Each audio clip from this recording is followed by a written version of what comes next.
the start of a brand new week. Good morning. Welcome to Newsdesk. We're live on DSTV channel 421, GoTV channel 125. Across all our social media handles, we are Joy News on TV.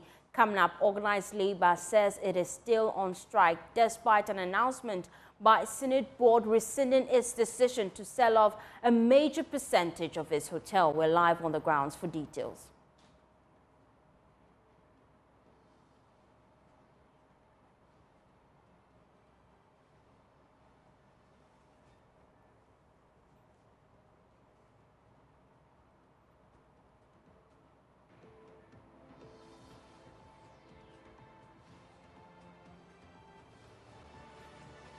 Also in this bulletin, we're live in Wa, where a new murder case has been reported. We'll find out for our correspondent on the ground what triggered this attack and what the police is doing on the ground.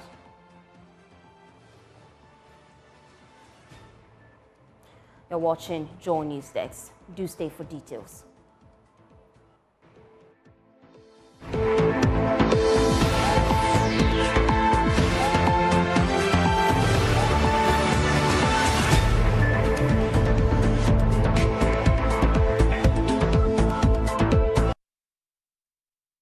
Thanks for choosing us. Now we start with Organised Labour because they say they are still on strike despite an announcement by the SSNIT board rescinding its decision to sell off a major percentage of its hotel to Rock City Hotel.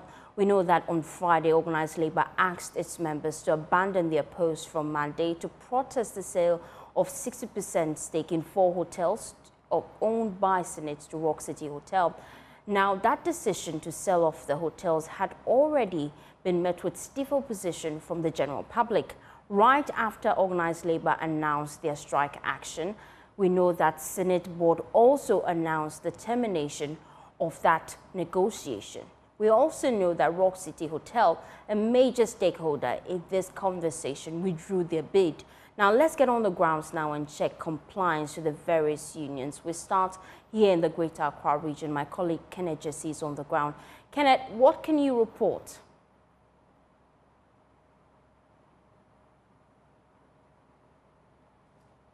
Kenneth, you have to position rightly so that I can hear you. You're on the grounds checking compliance to the various by the various member unions. Tell us what you can report. Kenneth, unfortunately, the internet hasn't been favorable. If you just tuned in, we're discussing the controversial strike action by the labor unions. They're protesting the sale of 4 hotels, 60% stake in 4 hotels owned by SSNIT to Rock City Hotel. We know the update of that conversation is that SSNIT has since withdrawn that contract and terminated it. We know that Rock City Hotel has withdrawn their bid. And then we're wondering if Organised Labour would also halt their strike action. But we're live on the grounds. We've been checking the impact of the strike action. My colleague Kenneth Jesse joins me live. Kenneth, I'm hoping we have better connection to you now. What can you report?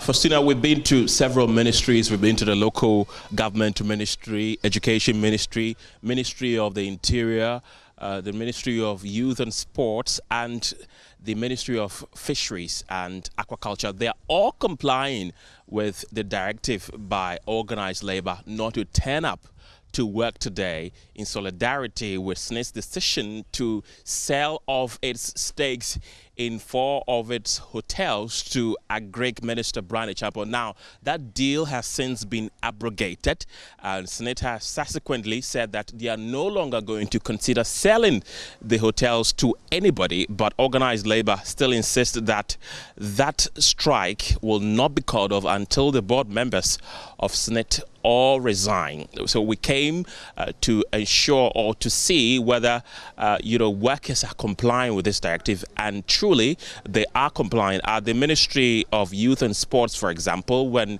I entered the premises, the receptionist was the only person who was there. He did indicate that only the janitors and the security personnel had shown up at work as at 9:30 a.m. this morning. We've also been to the Greater Accra Regional Hospital, popularly known as the Ridge Hospital, and the outpatient department of that hospital are also on strike. Nurses, doctors were nowhere nowhere inside. We saw lots of patients there needing healthcare, needing assistance, but nobody to attend to them because we were told that the nurses were also complying with the strike directive that was issued by their mother body. We've also been to the Kolebu Teaching Hospital, and the situation is no different. The outpatient department of that hospital also was flooded with patients, most of them needing healthcare, but no one inside to come to their come to their attention because they are on strike. We understand that they are currently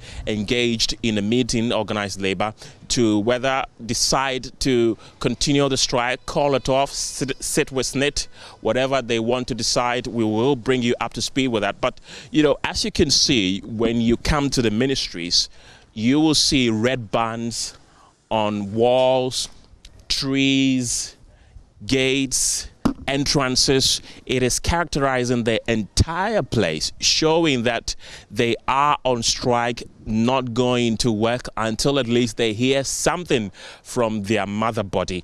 And the mother body, issued this directive over the weekend that they wanted SSNIT to abrogate the deal to sell their hotels to Brian Champon, which has since been abrogated.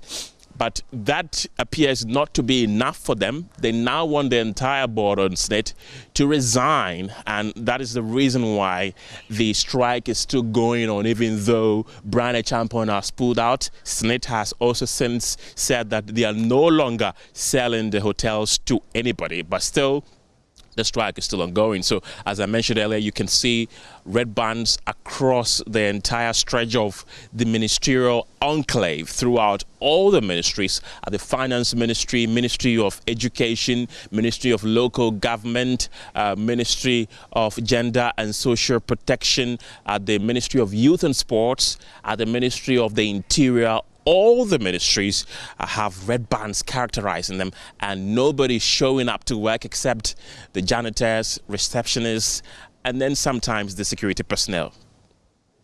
Thank you, Kenneth. We'll be coming back to you in subsequent bulletins and get more reaction from Organised Labour. We know that later today, Organised Labour would be meeting to determine if indeed the strike action would proceed. But let's take you to the University of Ghana. Frimpong Collins is our student journalist, and the strike action by Organised Labour is beginning to bite hard. Frimpong, what can you report?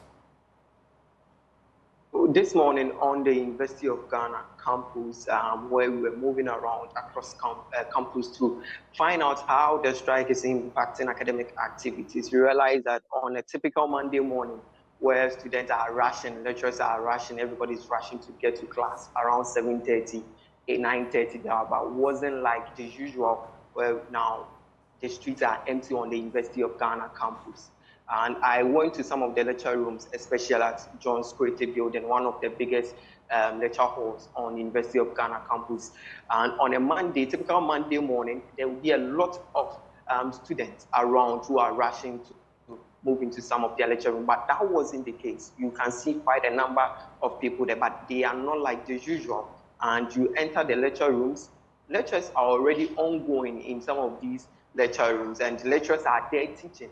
But the number of students in the class isn't encouraging at all. I went to political science lecture rooms, and on a normal day where you see political science have one of the huge numbers on campus, you see the class being filled. But that wasn't the case. I went to John's Creative Building also. That's the new N block, behind the political science department, and you can't see students around. But few students are in the lecture rooms. So I called the University of Ghana, the University Teachers Association of Ghana, UTAC president, Professor Mahmoud Akudugu, to find out whether there have been a follow-up community on what they issued on Saturday, whether students, lecturers are not supposed to be in class. And he told me that they are waiting on Organised Labour 10 a.m. press briefing on whether they will continue with the process that they've already initiated concerning a nationwide strike. So he told me that for now, they are waiting on what Organised Labour will say. So if Organised Labour say that they are still on the strike, then teachers will be, or lecturers will be going on strike. But on campus, life is not like how it used to be. Students that I have engaged so far are saying that because of the press release that came out, they don't think that lectures will be going on. But some lecturers are already in class waiting for their students, but they are not there. Thank you, Frimpong. We'll be coming back to you in subsequent bulletins as we monitor the situation. Now, the conversation has moved from would SSNIT sell 60% stake of their hotel, 4 hotels to Rock City Hotel, to why did they even make this decision in the first place? Now, mind you, Parliament approved this decision, but until Organised Labour demanded that this contract be abrogated, SSNIT then came out to say they have terminated the process. Rock City Hotel, the major stakeholder in this conversation, who was also billed to be the highest bidder, pulled out their bid. So let's speak to David Ofori-Champong. He's a former General Secretary of the Ghana National Association of Teachers and also a former board member of SSNIT. We also have with us Professor Michael Ayamga. He's an applied economist with West African Center for Sustainable Rural Transformation. We also have Dr. Spio Gabra, a former trades minister. Now, let's thank you for your time here, gentlemen. We start with how we got here. Dr. Spio Gabra, you're a former trades minister. You have been member of major committees. Now, let's look at the process. The concern by Organised Labour is that the board of SSNIT ought to be dissolved because they failed to do due diligence. Do you feel same? Is that your question? Sorry. Good morning. Good morning, Doc. The concern from Organised Labour is that the board of SSNIT ought to be dissolved because they failed to do due diligence when it comes to this deal, even though Parliament had approved this deal. What's your thoughts about the back and forth between Labour and SSNIT? Sure. I think the issue we are dealing with here is the one of better governance or good governance for Ghana. It's a broad subject, and this is just a spark that may light a flame, and which may, if we don't manage it very carefully, lead to chaos and even the kind of social disorder that we may have read about or seen taking place in a country such as Kenya and other countries where misbehavior by ruling government and individuals who put greed, personal greed over national patriotism end up either in conflict, civil strife, wars, and so forth. So I think what the labor unions are doing in Ghana, they are doing as a very, very good service by preventing the kinds of worst scenarios that I'm painting, which are all very possible from small events that, in the case of Rwanda, led to civil wars that killed more than 1 million people. So yes, Ghana likes to believe it is a very peace-loving country. Yes, there are all these systemic, institutional opportunities for us to do the right thing. So you say that, yes, let's say something went to Parliament. The Parliament has supposedly approved it. But we know what happens in Parliament when a ruling party often prevails or even uses financial inducement to get certain decisions passed.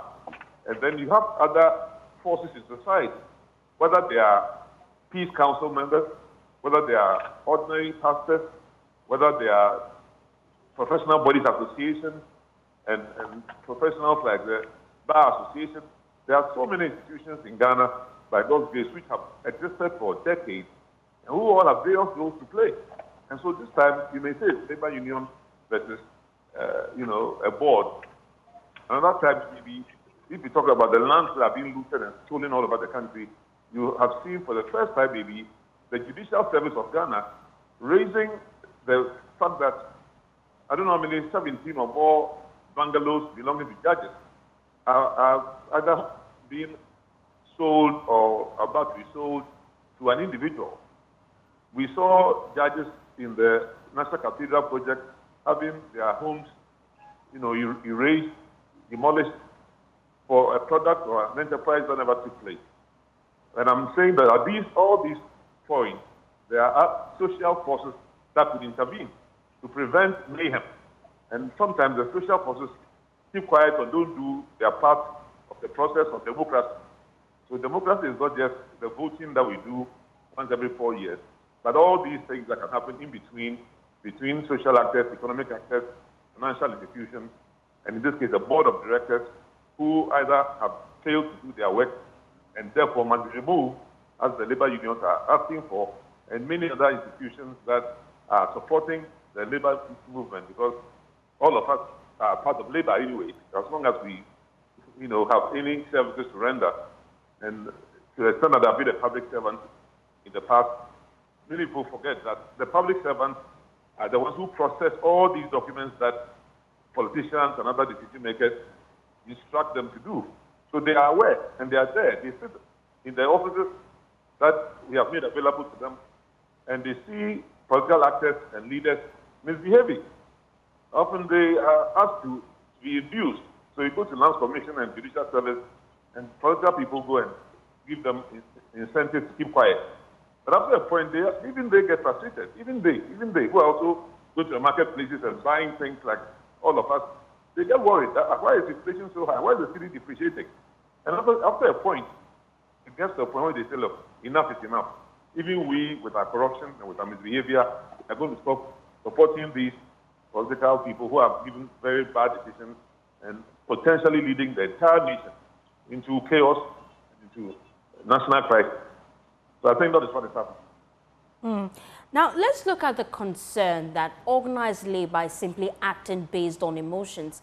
Because if you look at the makeup of Senate board, we have 4 representatives from organized labor on that board. So the argument then is that if you're a member of the board, you're fully aware of the processes leading to the acceptance of this contract, then why come out to cry foul? Well, many things happen on many boards. As you may know, I've been a chairman of many boards, both in Ghana and internationally.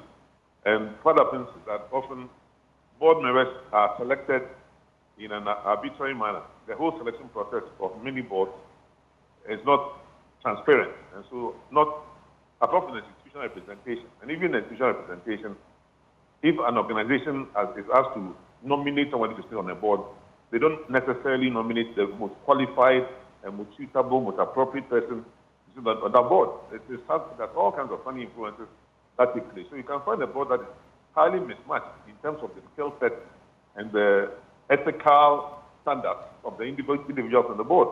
The problem with Ghana is that most of the people who take a public appointment are not principled. They are not ethically correct. When the president says that people who are in his government to make money, to look for something else to do, it was just simply, not a serious statement. People found it to be a joke. Because soon after that, even at that very Senate board, the son of a prominent politician is the CEO or Director General. How he got into that place in the first place with his brother also getting another public appointment at the same time. And then the father of those 2 children went and declared somewhere that there are no jobs available for, university graduates. So they should go to the private sector.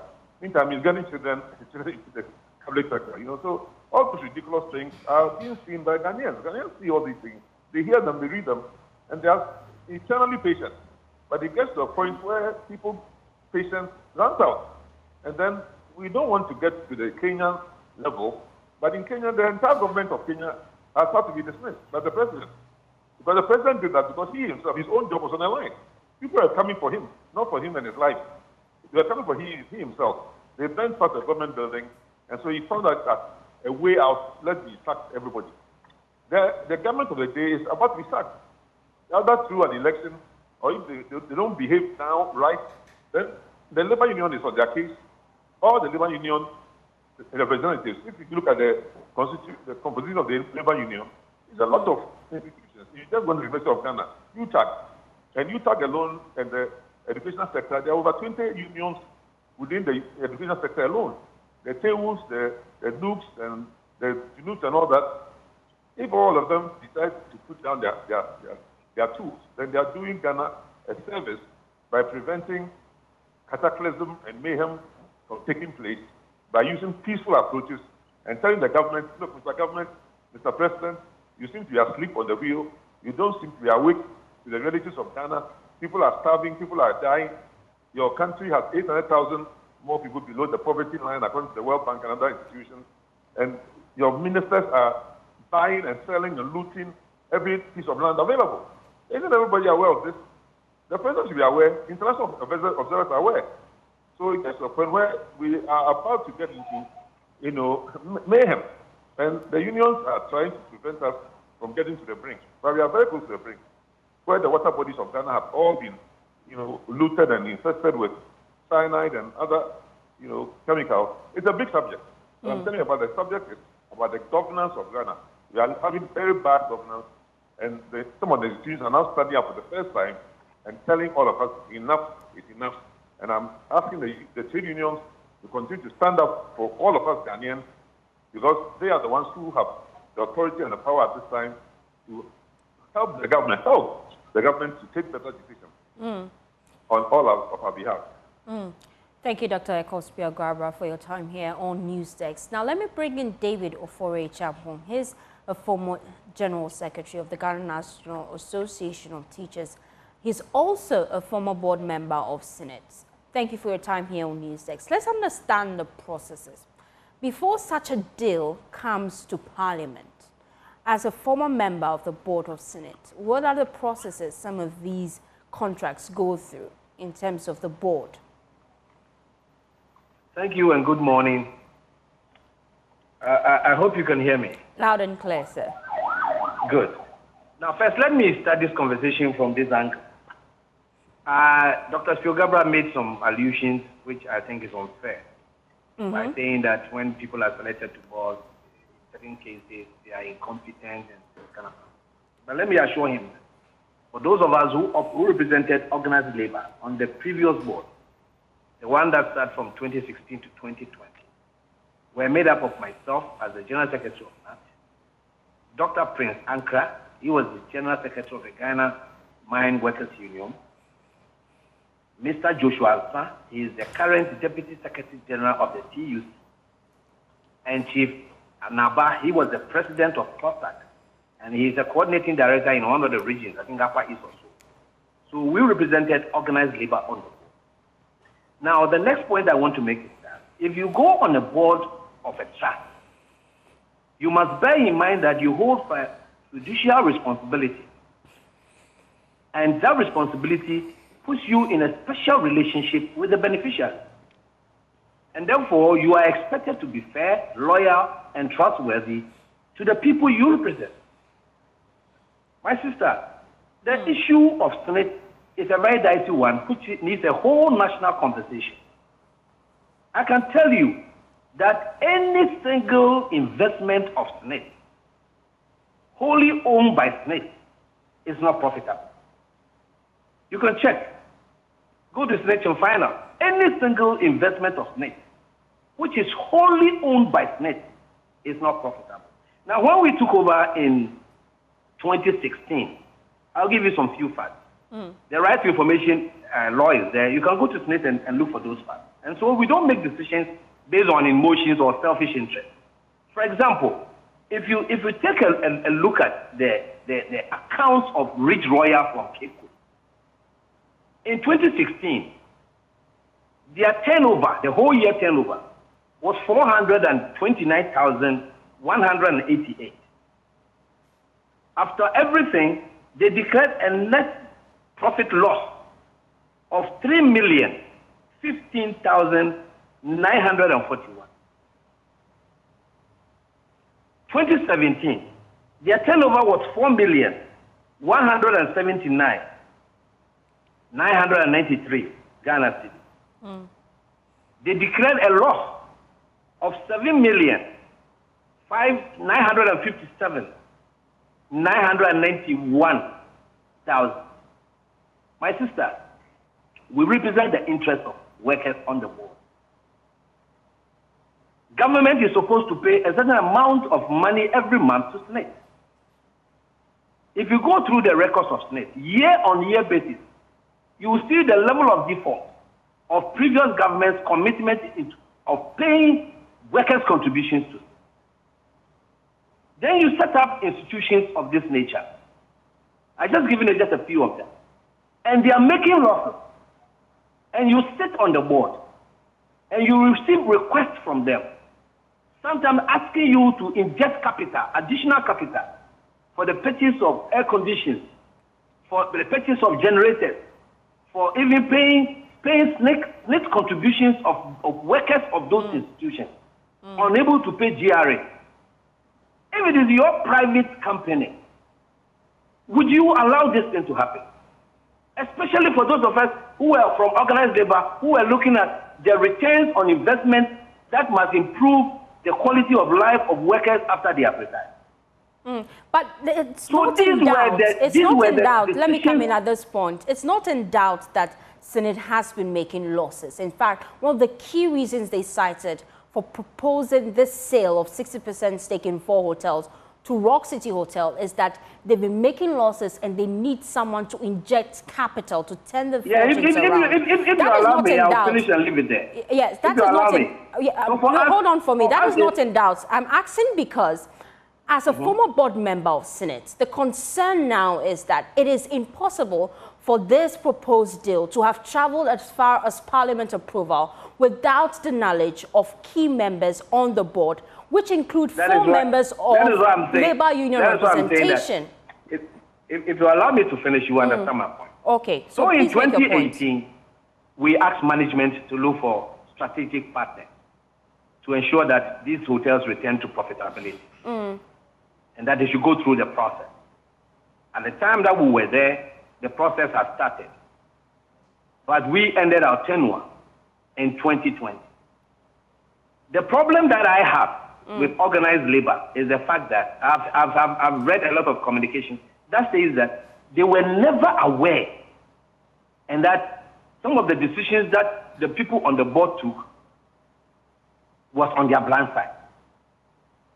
At least when this issue cropped up, the previous representatives of organized labor are still in this country. If the current board is the one that is not aware, nothing stopped organized labor for summoning us to find out from us why we decided that these things have to go. And then from there, if it is the procedure of the sale which is the problem, then they can handle that. Because from what is happening, it is making us look as if we sat there as people who couldn't think and therefore decided to do things our own way. That is why, for me, I don't have a problem with the issues you are raising concerning who is buying what. That one is procedural. There are laws in this country that guide people as to what they have to do to acquire properties. If they think that it is not right, fine, they can talk about that. But for them to sit back and say that they knew practically nothing about the decision we took in 2018, that is very hurtful. So for you, it will be impossible for organized labor, being members of the board of SSNIT, to have not been aware of this deal, as they claim? I am telling you, there are records in the office there. There should be records there. And for the Deputy General Secretary of SSNIT currently was with us on that board. So when the issue came up for conversation, why couldn't he have suggested that, let's get the other colleagues for them to come and explain why the first decision to sell was arrived at? But if it is the procedure for the state that is a problem, let them handle that. But they make us all look as if we are people who were dummies who sat there and couldn't think. And that is what some of us. You are a former member of SSNIT board, and so you're in a privileged position to tell us the state of these 4 hotels. Now that SSNIT has come out to abrogate this contract, what will be the implications? Well, I from where I sit today, I guess it's going to be more difficult because number one, the hotels are not making any too much apart from Labadi, which after some initial changes the board suggested have become a little profitable. The rest are just being run down. Take a look at Elmina Beach Hotel. They used to have about 110.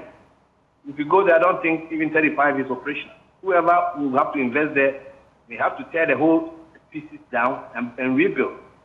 I mean, when issues come of this nature, let us be circumspect and take our time and address the issues. There are more fundamental problems that confront SSNIT And we have to look at it holistically as organized labor. Because my sister, if you look at the board composition of SSNIT, organized labor have 4, the pensioners have 1, Ghana Employers Association, they have 2, and then the security services have 1, and then the rest is government.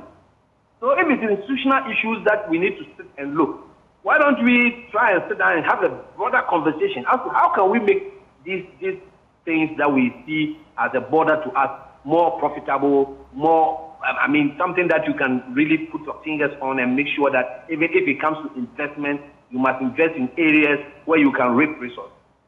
I mean, the days that people saw SSNIT as a cash cow is long gone.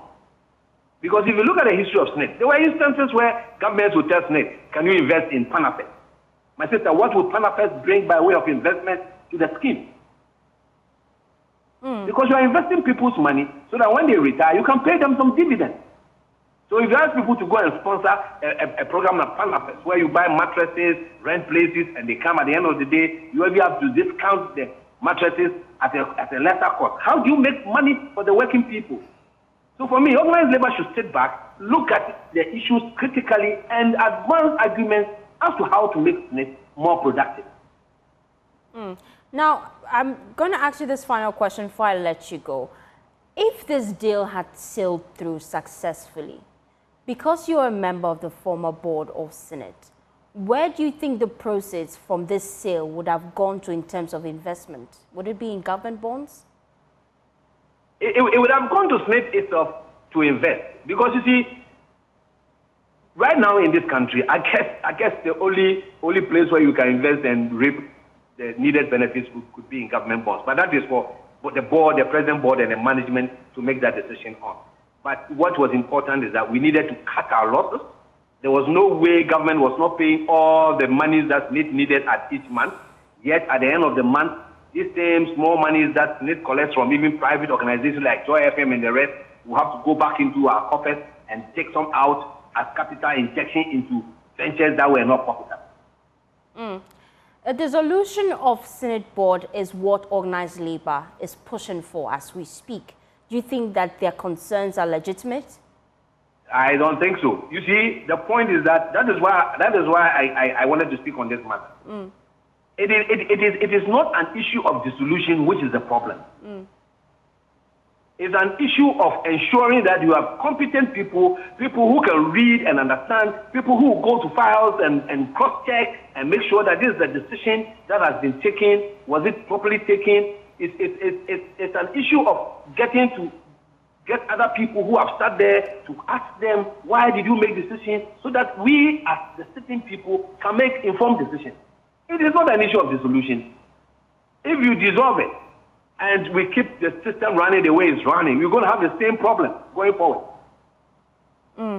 Thank you for your time here on Newsdesk. We're discussing SSNIT's decision to withdraw and terminate their proposed sale of 60% of their stake to Rock City Hotel. We also have Professor Michael Ayamga.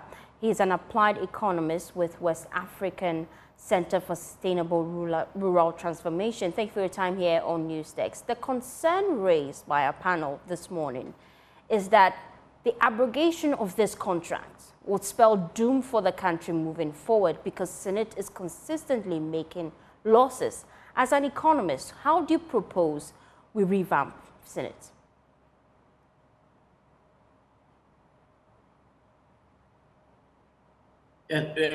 Good morning to our viewers. I have been following two previous presenters keenly, and I would like to say that this is nothing personal because our immediate speaker made it appear like the calls for the dissolution of the board is an issue of people not being competent and other things.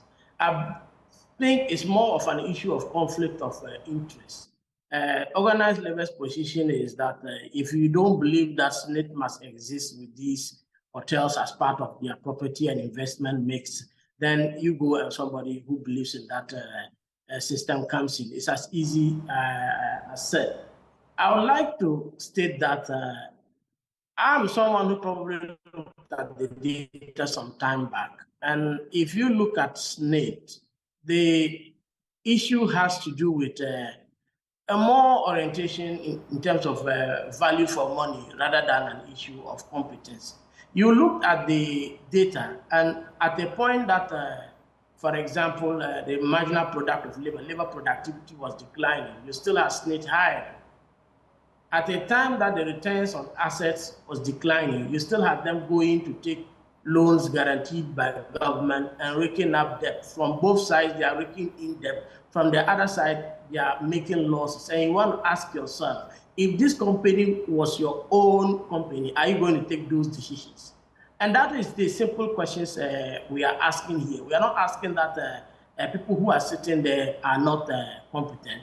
It is the decisions they have made, either willfully or unknowingly, that has led SSNIT into this predicament. And take it, for example, the value of the hotels they are selling is lower today because of the management choices of the board. The persistent mismanagement, if you look at from 2017 all the way to 2022, there were significant losses from these hotels. And it presupposes that if you have sold them in 2017, the value would have been higher than they are now. So you cannot side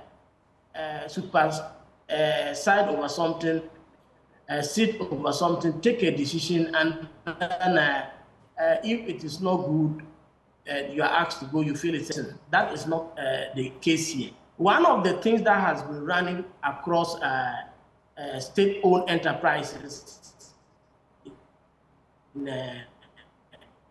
the country has been this. You would have to position us. You would have to position rightly. Deliberate attempt You'd have to to run position them rightly for me so that I can hear you. I lost you briefly. A case some time back, I think somewhere.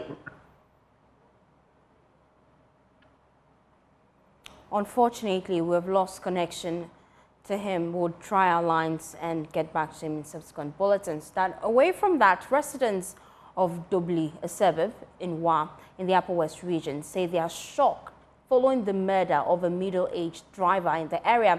The deceased, identified as Richard Opoko, was found dead with his throat cut at the back of a trailer loaded with thousands of tons of salt that he accompanied to Wa. Now, this brings to 17 the number of persons killed in Wa in the last 3 years.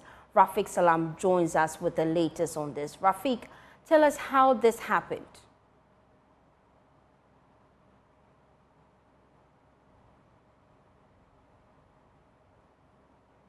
Rafiq, you have to position rightly for me. We seem to be losing connection to you. Please, we want to find out how it happened. Tell us how this happened.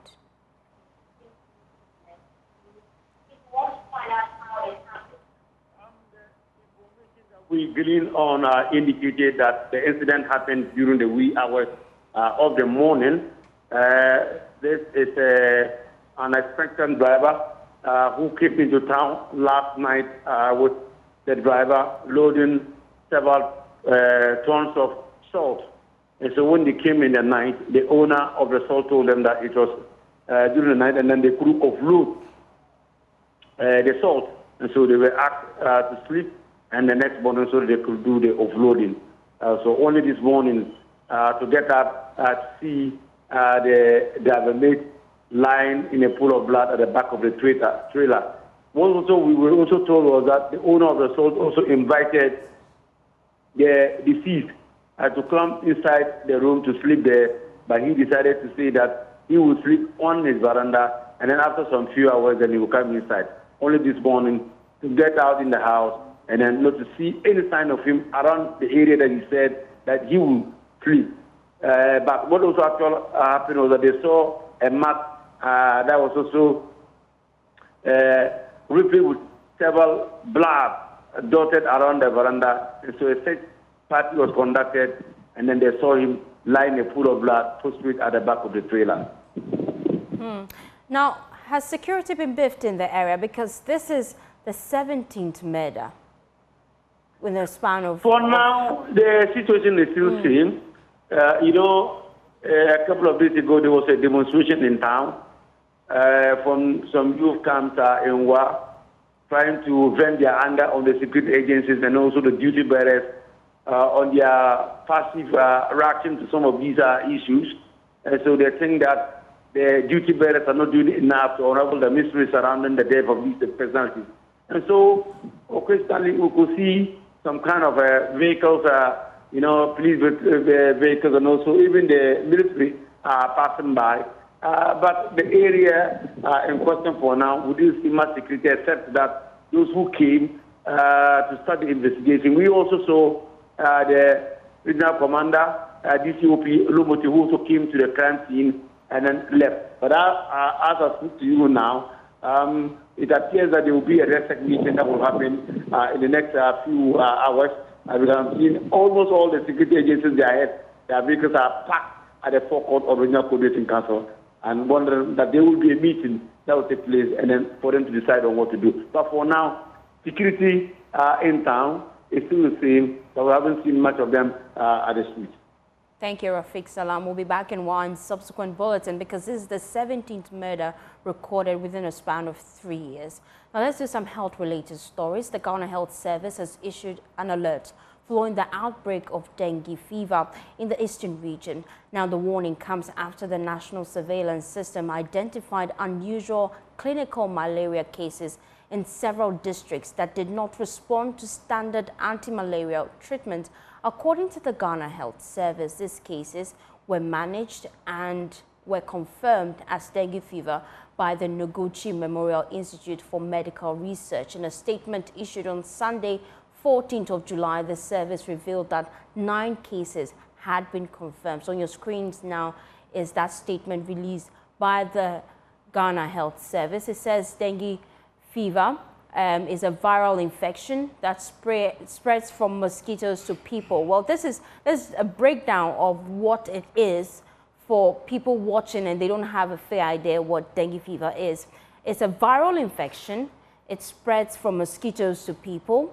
It is more common in tropical and subtropical climates. Now, most people who get dengue fever will not have symptoms, and that's where the problem lies, because mostly they come to the hospital at advanced stages. Now, but for those who do, the most common symptoms are high fever, headaches, body aches, nausea, and rash. Now, most cases of dengue fever go away within a week or 2 and won't cause any lasting problems if you're worried about that. But if someone has severe symptoms of this disease, or if symptoms get worse in the first day or 2 after the fever goes away, get medical care right away. That's the concern, the Ghana Health Service. Now, these are signs you should look out for when it comes to this dengue fever. 1, abdominal pain or tenderness, persistent vomiting, clinical fluid accumulation. You have mucosal bleed, and we have lethargy or let's use restlessness, and liver enlargement, which is 2 centimeters. So that's why it's important to go to the hospital so that you get an idea about it. We also have laboratory findings of increasing HCT. That is some of the key symptoms you could look out for. If you're feeling abdominal pain and tenderness, if you have persistent vomiting, you should be worried about it. Let's take you to the eastern region, speak to our correspondent Kofi Siang, who is on the ground. Kofi, what can you report? The Ghana Health Service in the eastern region have been meeting, and they have formed a team. Basically, these are members of the heads of the various units of the health directorates in the eastern region, and they consist of public health experts, disease control officers, pharmacists, and some physicians as well. And they are categorized into about 6 units, and that includes the surveillance and case management unit, and also the risk communication and social mobilization, as well as the case management and some other units. And they have been tasked to move to find out what exactly is the cause of the outbreak of this disease, and to also ensure that they find solutions or ways to curb this outbreak in the eastern region. So far, have you checked up on these individuals to find out how they are faring? Okay, so the health service has been a bit careful with how they are managing the case. So far, they have not been able to tell us the exact district or facilities these cases are coming from. But what we know is that it's been generalized. So you find out from them and they will tell you it's the whole of the eastern region. But they will be coming up with the exact district later in the day and tell us where these cases are so that we can follow up to them. Thank you, Kofi Sian. We'll be back to you in subsequent bulletins, as I said, when you have updates.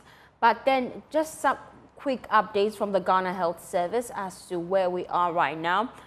They say so far 9 cases have been confirmed, and that's what is contained in their statement.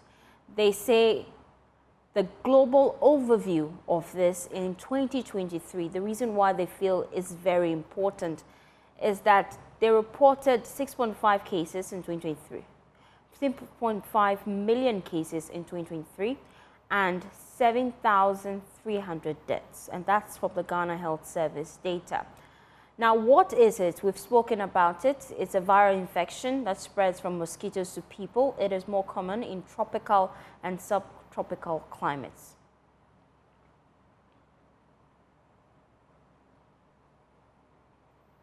You're watching News Desk. We're coming back with business, so do stay tuned in.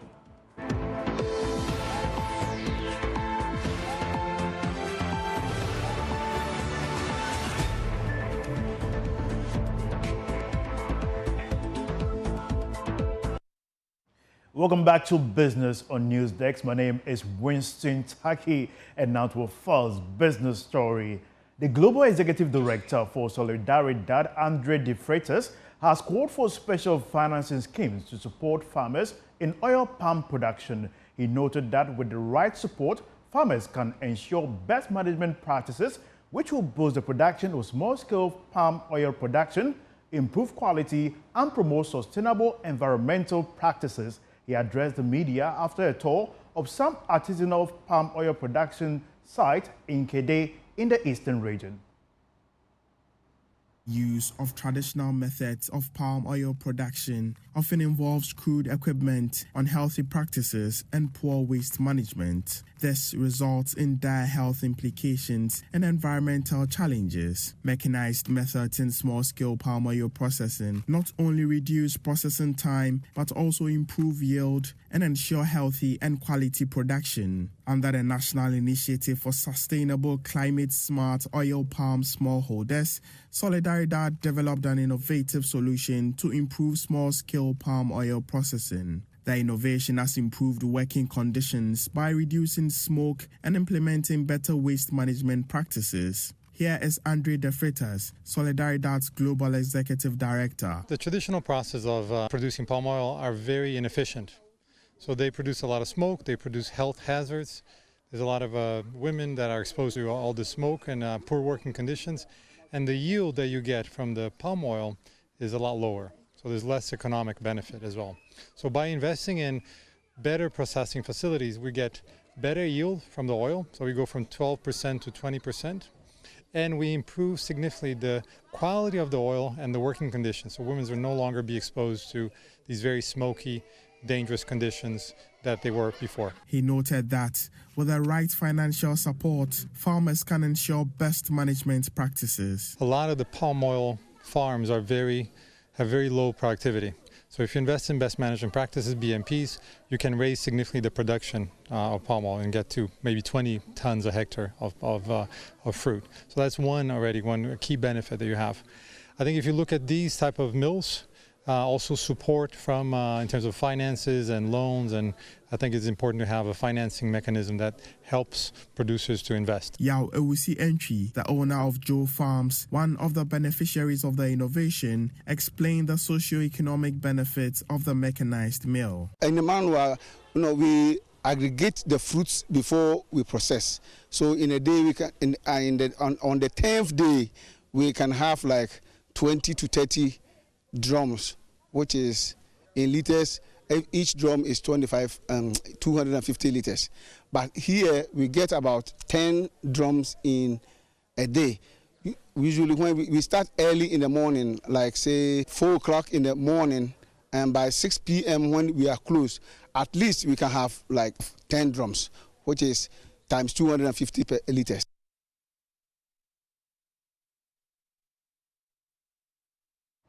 Now, away from that, Ghana remains a debt-distressed country, and these debts are unsustainable. That's according to the latest joint debt sustainability review by the IMF and the World Bank. George Wiafe has more. IMF and the World Bank are of the view that despite some progress made by Ghana when it comes to the domestic debt exchange program and the recent expansion of the economy, that was still not enough to improve on the country's debt situation. They, however, believe that the situation can be said to be improving when Ghana is able to sign an agreement with the Eurobond holders on clearing their debts and the commercial bilateral creditors. The IMF and the World Bank are even worried about the situation going forward as commodity prices, exports and the exchange rate shocks could impact badly on the country's situation going forward. Meanwhile, the country was able to save some $2.6 billion due to the debt servicing freeze announced in December 2022. Now, this wasn't some fiscal money sitting in a vault somewhere, but rather payments that government would have made if it had not secured that debt servicing freeze from December 2022 to December 2023.